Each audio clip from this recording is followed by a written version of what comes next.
সাবেক মন্ত্রী M A মান্নানকে গ্রেফতার করেছে যৌথ বাহিনী। তিনি আওয়ামী লীগ সরকারের সাবেক পরিকল্পনা মন্ত্রী ও সুনামগঞ্জ ৩ আসনের সাবেক সংসদ সদস্য ছিলেন। বৃহস্পতিবার ১৯ সেপ্টেম্বর রাত 10:30টার দিকে সুনামগঞ্জের শান্তিগঞ্জ উপজেলায় অবস্থিত তার নিজ বাড়ি হিজল কোরস থেকে গ্রেফতার করা হয় সাবেক মন্ত্রীকে। গ্রেফতারের পর তাকে সুনামগঞ্জ জেলা পুলিশ সুপারের কার্যালয়ে নিয়ে যাওয়া হয়েছে। সুনামগঞ্জের পুলিশ সুপার মো আনোয়ার হোসেন খান গণমাধ্যমকে বিষয়টি নিশ্চিত করেন।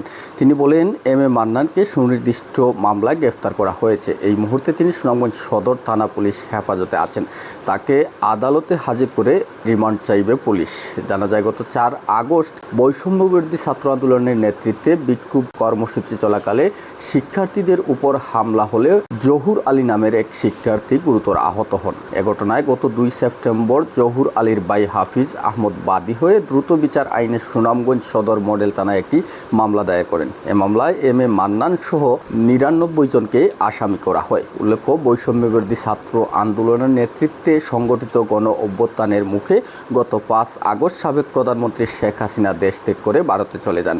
এরপর থেকে এখন পর্যন্ত আওয়ামী লীগ সরকারের মন্ত্রী, সংসদ সদস্য, উপদেষ্টা ও শীর্ষ পর্যায়ের নেতাদের মধ্যে 32 জনকে গ্রেফতার করা হয়েছে।